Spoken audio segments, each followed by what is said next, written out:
Subscribe कीजिए 10th class गणित channel को और बेल आइकन को दबाइए लेटेस्ट वीडियो देखने के लिए। हेलो फ्रेंड्स, चलिए आज हम कक्षा 10 गणित का चैप्टर नंबर है 13 और एक्सरसाइज 13.4 से पहले हमें जो उदाहरण दिए गए हैं उनमें से 12 तक उदाहरण मैंने पीछे वाली वीडियो में बता दिए हैं और आज हम इस वीडियो में उदाहरण नंबर 13 और उदाहरण नंबर जो 14 है उसको हल करेंगे। अगर आपको पीछे वाले उदाहरण देखने हैं तो इस वीडियो के डिस्क्रिप्शन में आपको प्ले लिस्ट का लिंक मिल जाएगा, उस पर क्लिक करके आप पीछे वाली वीडियो देख सकते हैं। तो चलिए हम उदाहरण नंबर 13 को हल करते हैं। इसमें हमें दिया गया है कि हनुमप्पा और उसकी पत्नी गंगामप्पा गन्ने के रस से गुड़ बना रहे हैं। उन्होंने गन्ने के रस को गर्म करके राब बना ली है, जिसे शंकु के एक छिन्नक के आकार के सांचों में डाला जाता है। जो राब है उसको डाल दिया शंकु के छिन्नक में, तो शंकु का एक छिन्नक है उसके अंदर डाल दिया। आगे लिखा है जिनमें से प्रत्येक के दोनों वर्तीय फलकों के व्यास क्रमशः 30 सेंटीमीटर और 35 सेंटीमीटर है। यानी जो छिन्नक होती है उस छिन्नक के दोनों तरफ व्रत बने होते हैं। तो एक व्रत का जो व्यास है वो 30 सेंटीमीटर है और दूसरे व्रत का जो व्यास है वो 35 सेंटीमीटर है। यानी कि हम छिन्नक जो होती है उसमें दो जो व्रत होते हैं उनमें एक बड़ा व्रत होता है और एक छोटा व्रत होता है, तथा सांचों की ऊर्ध्वाधर ऊंचाई जो है वो 14 सेंटीमीटर है। तो इसकी जो ऊंचाई है वो 14 सेंटीमीटर है। 1 सेमी क्यूब राब का द्रव्यमान 1.2 ग्राम है, तो प्रत्येक सांचे में भरी जा सकने वाली राब का द्रव्यमान ज्ञात कीजिए। हमें इसका द्रव्यमान ज्ञात करना है, तो उससे पहले हम जो राब है यानी इस छिन्नक के अंदर जितनी भी राब आएगी उसका हम आयतन निकालेंगे। यानी कहने का मतलब कि इस छिन्नक का आयतन हम ज्ञात करेंगे। तो यहाँ पर देखिए ये इसकी ऊंचाई हो गई 14 सेंटीमीटर। इसके ऊपर की तरफ है एक बड़ा व्रत और नीचे की तरफ है एक छोटा व्रत है। तो बड़े व्रत का जो व्यास है वो मैं लिख देता हूँ यहाँ से लेके यहाँ तक। ये बड़े व्रत का व्यास हो गया 35 सेंटीमीटर, तो ये आ गया 35 सेंटीमीटर। और छोटे व्रत का जो व्यास है उसको हम 30 मान लेते हैं, तो यहाँ से और ये जो व्यास है वो हो गया 30 सेंटीमीटर और त्रिज्याएँ इनकी आधी हो जाएगी। तो चलिए इसको हम हल कर लेते हैं। हल करेंगे तो हमें पहले निकालना है छिन्नक का आयतन। तो हम लिखेंगे छिन्नक का आयतन, छिन्नक का आयतन। अब इसका आयतन ज्ञात करने के लिए शंकु की जो छिन्नक होती है उसके आयतन का सूत्र होता है 1/3 पाई गुणा में h और ब्रैकेट में लिखना है r1 का स्क्वायर प्लस में r2 का स्क्वायर और प्लस में r1 गुणा में r2, ये लिखना है। तो ये होता है छिन्नक के आयतन का सूत्र। अब यहाँ पर जो बड़े व्रत का जो व्यास है वो 35 है और छोटे व्रत का जो व्यास है वो 30 सेंटीमीटर है। तो बड़े व्रत की जो त्रिज्या होगी उसको हम r1 से लिख देंगे, तो त्रिज्या इसकी आधी होगी यानी 35/2 आ जाएगी। और यहाँ पर त्रिज्या होगी r2, उसको हम लिख देंगे 30/2 यानी कि 15 सेंटीमीटर, ये आ जाएगा। अब यहाँ पर देखिए जो r1 है वो बड़े व्रत की त्रिज्या है और r2 छोटे व्रत की त्रिज्या है। अब यहाँ पर हम लिखते हैं 1/3 और पाई का मान यहाँ पर 22/7 लेना है, तो ये आ गया 22/7 गुणा में जो h है यानी ऊंचाई, तो इस छिन्नक की ऊंचाई है 14 सेंटीमीटर, यहाँ पर मैं लिख देता हूँ 14 सेंटीमीटर। और r1 त्रिज्या जो है वो 35/2 है, तो इसका स्क्वायर करना है, तो ये आ गया 35/2 का स्क्वायर, ये आ जाएगा। चलिए उसके बाद प्लस r2 का स्क्वायर, तो r2 त्रिज्या 15 है, 15 का स्क्वायर लिख देंगे यहाँ पर, ये हो गया 15 का स्क्वायर और प्लस में r1 गुणा r2, तो r1 त्रिज्या 35/2 और इसके गुणा में आ जाएगा गुणा r2 त्रिज्या है 15, ये आ जाएगा। अब इसको सरल कर लेंगे तो 7 का भाग 14 इसमें जाता है 2 बार, 22 दूनी 44 हो जाएंगे, तो ये आ जाएगा 44 और बट्टे में 3 रह जाएगा। और यहाँ पर 35 का स्क्वायर करेंगे तो 35 का स्क्वायर होता है 1225 और बट्टे में आ जाएगा 2 का स्क्वायर 4 प्लस यहाँ पर 15 का स्क्वायर करेंगे 225 आ जाएगा और प्लस और यहाँ पर 35/2 गुणा 15 है, तो पहले हम 35 को 15 से गुणा कर लेंगे, उसके बाद में हम 2 का भाग दे देंगे, तो इसका उत्तर वो मैं लिख देता हूँ। इसका उत्तर आएगा 262.5, ये आ जाएगा। आप इसको गुणा करके और 2 का भाग जब आप करते हो तो 262.5 इसका आंसर आता है, तो ये आ जाएगा। अब आगे इसको लिखेंगे तो ये आ गया 44/3 और 1225 में हम 4 का भाग देंगे, तो ये आ जाएगा 306.25 और प्लस में 225 ये आ जाएगा और प्लस में 262.5 ये आ जाएगा। आगे हल करते हैं तो ये आ गया 44/3 और गुणा में इन तीनों संख्याओं को प्लस कर देंगे। तो इनको प्लस करेंगे तो ये आ जाएगा हमारे पास में 793.75 ये आ जाएगा। आगे हल करेंगे तो 3 का इसमें भाग दे देंगे तो ये आ जाएगा 44 और गुणा में ये आ जाएगा 264.5 और 8। इसमें 3 का भाग देंगे तो 264.58 ये आ जाएगा। अब दोनों संख्या को हम गुणा कर लेते हैं तो इसको जब गुणा करेंगे तो ये आ जाएगा 11,641.66 सेंटीमीटर क्यूब। यह क्या आ गया, इस छिन्नक का आयतन, यानी इस छिन्नक में जो राब डाली जाएगी उसका आयतन आ गया। अब आगे दिया गया कि 1 सेंटीमीटर क्यूब राब का जो द्रव्यमान है वो 1.2 ग्राम है। तो हम लिखेंगे कि 1 सेंटीमीटर क्यूब राब का द्रव्यमान ये हमें दिया गया है 1.2 ग्राम, ये दिया गया है। यानी कि 1 सेमी क्यूब राब का द्रव्यमान है 1.2 ग्राम। तो 11,641.66 सेंटीमीटर क्यूब राब का आयतन कितना होगा, तो 1.2 को इसके साथ में गुणा कर देंगे तो ये आ गया 11,641.66 सेमी क्यूब राब का द्रव्यमान बराबर आ जाएगा, इसको हम इसके साथ में गुणा कर देंगे तो 11,641.66 और गुणा में लिख देंगे 1.2। तो इसका आंसर जो आएगा वो आ जाएगा 11,969.99 ग्राम। अब ये आ गया ग्राम में। अगर इसको हम केजी में चेंज करना चाहे तो इसमें 1000 का भाग दे सकते हैं, 1000 का भाग दे देंगे क्योंकि 1 केजी के अंदर 1000 ग्राम होते हैं तो 1000 का भाग दे देंगे तो ये लगभग हमारे पास में आ जाएगा, सॉरी यहाँ पर आ जाए, इसको जब गुणा करेंगे तो यहाँ पर 13 आएगा, 13,969.99 ग्राम। अब इसमें 1000 का भाग देंगे तो ये जो पॉइंट है वो यहाँ पर आ जाएगा, लगभग ये आ जाएगा 13.96 केजी ये आ जाएगा। अब ये आ गया केजी में क्योंकि इसमें 1000 का भाग दे दिया। इसको लगभग हम मान सकते हैं, अगर किताब के अकॉर्डिंग हम माने तो इसको लगभग हम ये मान सकते हैं कि ये आ जाएगा 14 केजी लगभग, ये मान सकते हैं। तो ये आ जाएगा इसमें भरे जाने वाली जो राब है उसका आयतन आ जाएगा। तो इस तरह से आपको उदाहरण नंबर जो 13 है उसको हल करना है। इसमें एक छिन्नक दी गई है, छिन्नक का आयतन ज्ञात करना है और आयतन से द्रव्यमान है वो ज्ञात करना है। चलिए इसके बाद में हम इसका उदाहरण नंबर जो 14 है उसको हल करते हैं।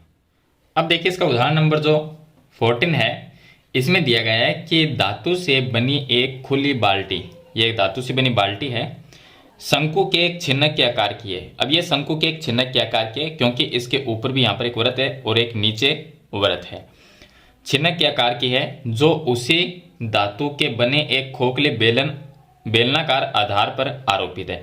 अब ये बाल्टी नीचे इसके एक बेलन बना हुआ है, उसके ऊपर इस बाल्टी को रखा गया है, तो बेलनाकार भाग है नीचे इसके। इस बाल्टी के दोनों वर्ताकार सिरों के व्यास जो है वो 45 सेंटीमीटर और 25 सेंटीमीटर है। अब ये जो बाल्टी है इसके एक तो ये ऊपर की तरफ वृत्त है और एक बाल्टी के नीचे की तरफ वृत्त है। अगर हम नीचे वाले बेलन को हटा दें तो भी इसके नीचे एक वर्ताकार भाग तो रहेगा। अब ऊपर वाला जो वृत्त है वो खुला है और नीचे वाला बंद है, ये आपको इसमें ध्यान रखना है। अब यहाँ पर देखिए ये जो ऊपर वाला वृत्त है इसका जो व्यास दिया गया है वो हम बड़ा मान लेते हैं क्योंकि ये वृत्त बड़ा है तो इसका व्यास हम 45 मान लेंगे और जो नीचे छोटा वृत्त है उसका व्यास हम 25 सेंटीमीटर मान लेंगे।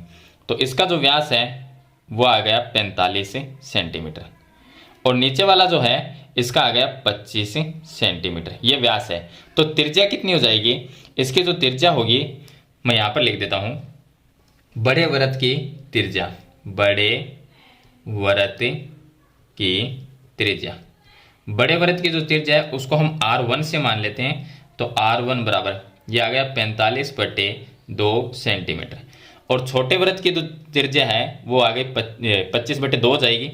तो यहाँ पर मैं लिख देता हूँ छोटे वृत्त की त्रिज्या, छोटे वृत्त की त्रिज्या, इसको हम R2 से मान लेंगे। तो ये हो गया R2 बराबर, अब व्यास 25 है तो त्रिज्या इसकी आधी हो जाएगी यानी 25/2 सेंटीमीटर, यह आ जाएगा। चलिए आगे लिखा है तथा बाल्टी की कुल ऊर्ध्वाधर ऊंचाई। अब कुल ऊंचाई का मतलब ये हो गया कि इसके अंदर बेलन भी शामिल है।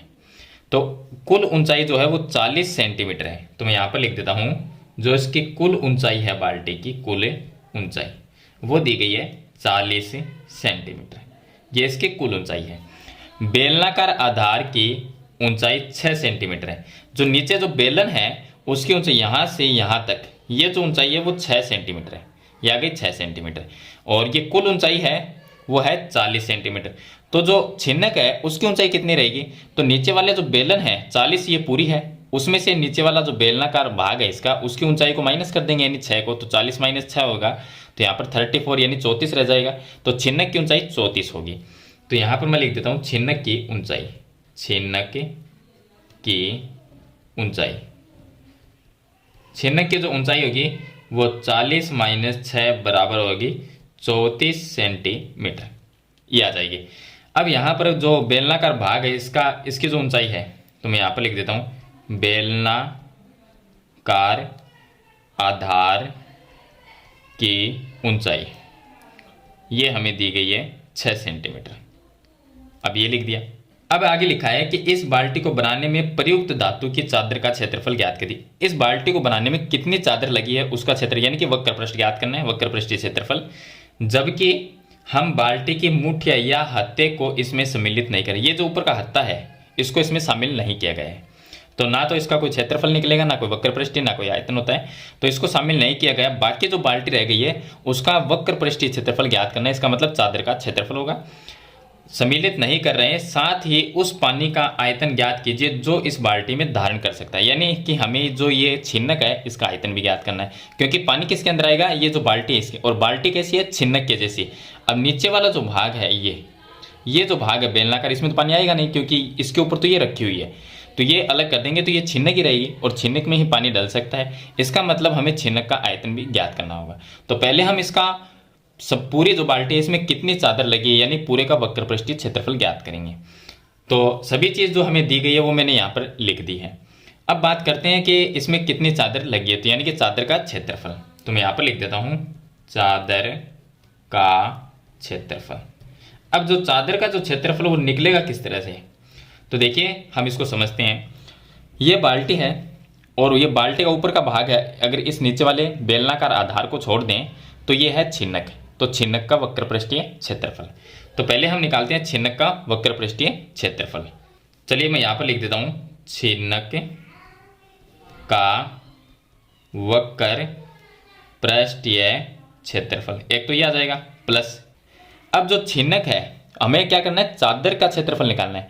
तो चादर इस बाल्टी के चारों तरफ भी लगेगी, इस बाल्टी के नीचे की तरफ भी लगेगी, और ये जो बेलनाकार आधार है इसमें भी लगी हुई है। तो एक तो हो गया ये छिन्नक का वक्र पृष्ठीय क्षेत्रफल। अब बाल्टी के नीचे का जो आधार है उसमें भी तो चादर लगी हुई है, तो उसका वो क्या है, वो एक वृत्त के जैसा है, तो यानी कि वृत्त का क्षेत्रफल आ जाएगा। तो यहाँ पर लिख देंगे वृत्त का क्षेत्रफल, ये आ जाएगा प्लस ये जो बेलनाकार भाग है, ये जो बेलनाकार भाग है इसका वक्र पृष्ठीय क्षेत्रफल भी आ जाएगा। तो हम लिखेंगे बेलन का वक्र पृष्ठीय क्षेत्रफल, ये भी आ जाएगा। अब अलग अलग तीनों के सूत्र लिखेंगे। तो सबसे पहले मैं सूत्र लिखता हूं छिन्नक का वक्र पृष्ठीय क्षेत्रफल। तो छिन्नक का जो वक्र पृष्ठीय क्षेत्रफल होता है वो होता है पाई एल, और ब्रैकेट में लिखना है R1 प्लस R2, तो ये आ जाएगा छिन्नक का वक्र पृष्ठीय क्षेत्रफल, प्लस वृत्त का क्षेत्रफल होता है पाई R स्क्वायर, और प्लस में बेलन का वक्र पृष्ठीय क्षेत्रफल, तो वो हो जाएगा 2 पाई RH। अब यहाँ पर आपको एक चीज़ का ध्यान रखना है, पाई एल क्या होती है, तिर्यक ऊंचाई, तो एल का मान हमें पहले ज्ञात करना होगा, और R1 है वो त्रिज्या है, यानी कि बड़े वृत्त की त्रिज्या, R2 छोटे वृत्त की त्रिज्या। अब जो पाई आर स्क्वायर है, ये पाई आर स्क्वायर जो है वो कौन से वृत्त का क्षेत्रफल है, तो बाल्टी के नीचे जो वृत्त है, ऊपर वाले का नहीं है, नीचे, ऊपर तो क्योंकि खुला है तो इसमें चादर ही नहीं लगी हुई, नीचे वाले वृत्त के अंदर चादर लगी हुई है, तो उसका क्षेत्रफल है। तो इसका मतलब नीचे वाले वृत्त की जो त्रिज्या है वो कितनी है, व्यास 25 है तो त्रिज्या इसकी आधी, यानी R2 त्रिज्या है, तो यहाँ पर हम R2 लिखेंगे, क्योंकि यहाँ पर भी जो ये त्रिज्या है वो नीचे वाले छोटे वृत्त की त्रिज्या है, तो यहाँ पर भी जो त्रिज्या होगी वो नीचे वाले वृत्त की ही होगी। अब ये 2 पाई RS, तो यहाँ पर ये सभी अलग है क्योंकि ये बेलन का वक्र पृष्ठ है, तो ये बेलन की त्रिज्या नीचे वाले की, और ये बेलन की ऊंचाई हो जाएगी। चलिए इसको हल करते हैं। तो यहाँ पर हम पहले L का जो मान है वो ज्ञात करेंगे। तो मैं L का मान आपको बता देता हूँ किस तरह से निकलेगा। तो L का मान मैं यहाँ पर निकाल देता हूँ। L होती है तिर्यक ऊंचाई, इसका एक सूत्र होता है h स्क्वायर प्लस ब्रैकेट में R1 माइनस R2 का स्क्वायर, ये तिर्यक ऊंचाई किसकी है? छिन्नक की तिर्यक ऊंचाई है ये। तो यहाँ पर L बराबर अंडर रूट में जो छिन्नक की ऊंचाई है वो है यहाँ पर 34 सेंटीमीटर। तो ये आ गया 34 का square plus R1 minus R2। तो R1 क्या है? 45/2, R2 है 25/2। तो यहाँ पर 45/2 माइनस आ जाएगा 25/2 का होल स्क्वायर आ जाएगा, क्योंकि यहाँ पर स्क्वायर है। तो ये L का मान हम निकाल लेते हैं। अंडर रूट में 34 का स्क्वायर करेंगे, ये आ जाएगा 1156 प्लस यहाँ पर अगर इसका एलसीएम लेते हैं तो एलसीएम 2 आएगा। तो ये आएगा 45 माइनस 25 यानी 20 रह जाएंगे। और 20 में जो एलसीएम आएगा इसका यानी लघुत्तम 2 आएगा, 20 में 2 का भाग दे देंगे तो 10 आएगा। और 10 का फिर स्क्वायर करेंगे तो 100 आ जाएगा। ये आ गया 100। अब ये आ गया एल बराबर अंडर रूट में 1256 ये आ जाएगा। तो एल का मान कितना हुआ? 1256 का रूट निकालेंगे तो ये आ जाएगा 35.44 सेंटीमीटर। ये आ गया तिर्यक ऊंचाई जो होती है एल वो आ गई। अब तिर्यक ऊंचाई को हम यहाँ पर एल की जगह रखेंगे। पाई का मान 22/7 लेना है। तो पाई का मान मैं 22/7 लेता हूँ, या हम ऐसा कर सकते हैं यहाँ पर भी पाई है, यहाँ पर भी पाई है और यहाँ पर भी पाई है। तो पाई को हम कॉमन ले लेते हैं। तो अगर मैं पाई को कॉमन लेता हूँ तो यानी कि 22/7 इसको मैंने कॉमन ले लिया।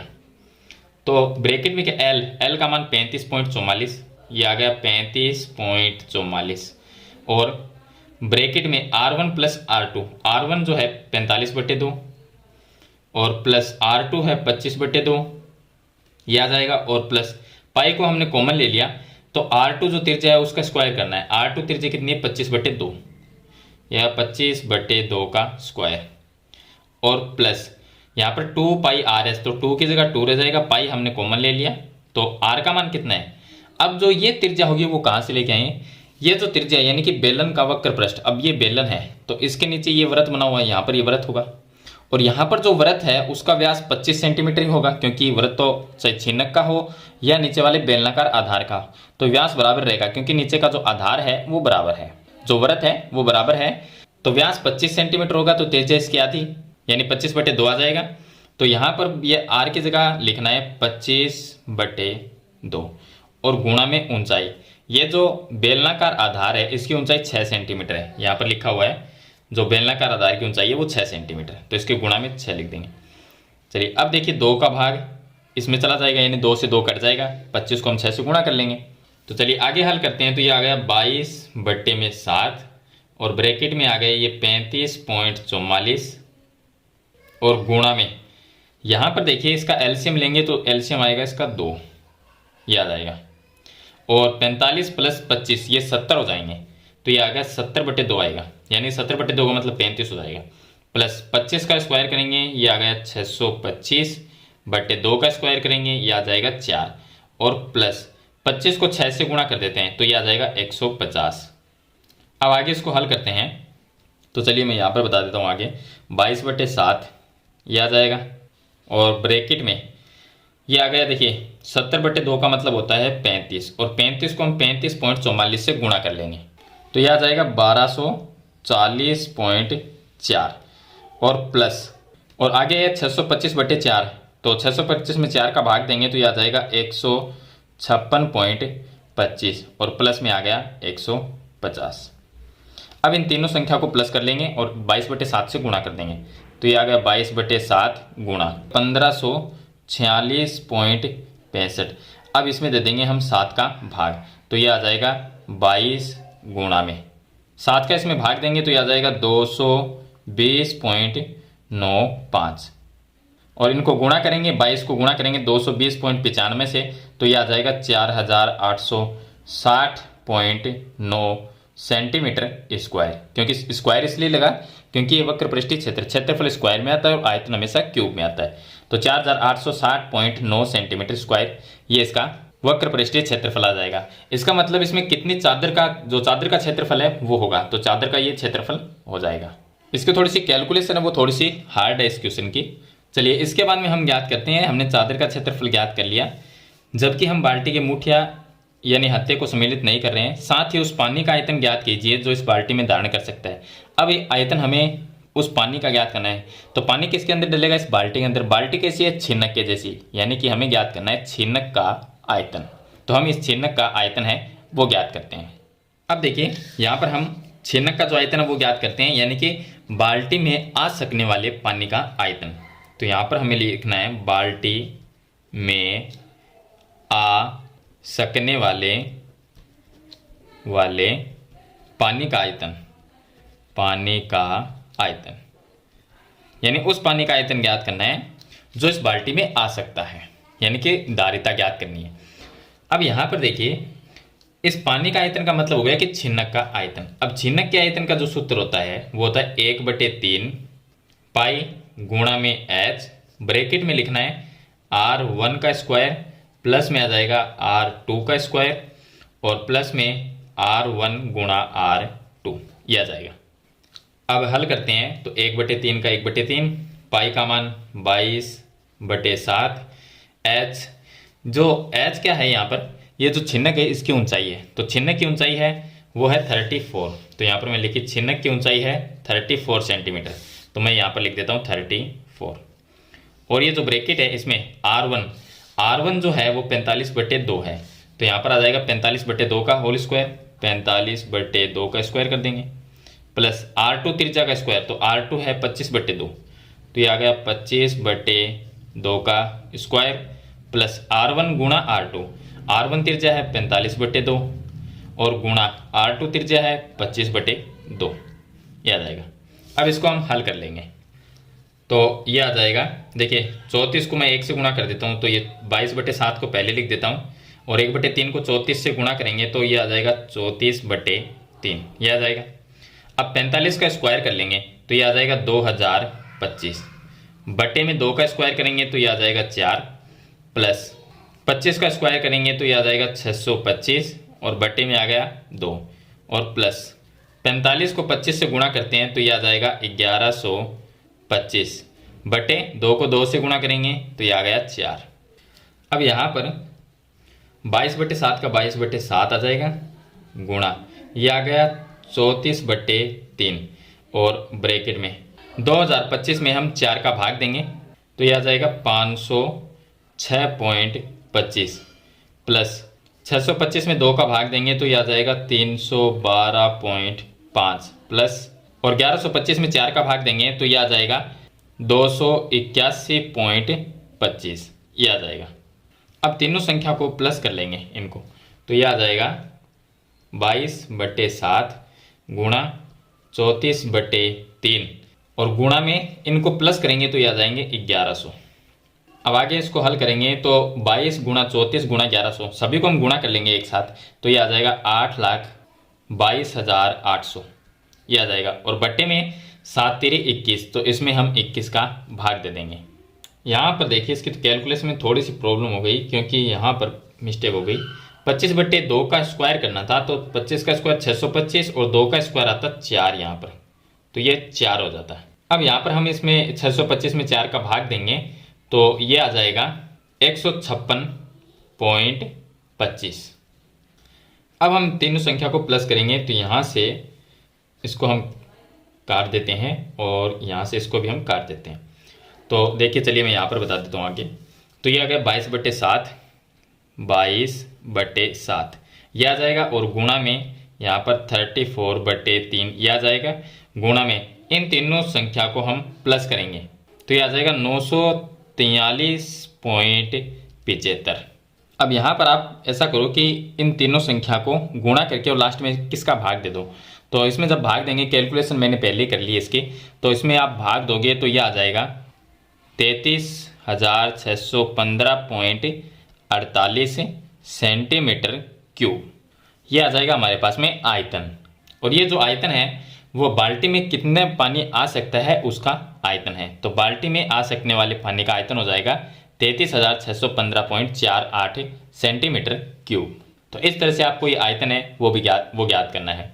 तो इसकी जो कैलकुलेशन है वो थोड़ी सी हार्ड है इसकी कैलकुलेशन, क्योंकि ये संख्याएं काफ़ी बड़ी है और लगभग संख्याएं हैं वो पॉइंट के अंदर ही आती है, तो इसका कैलकुलेशन थोड़ी सी हार्ड हो जाती है।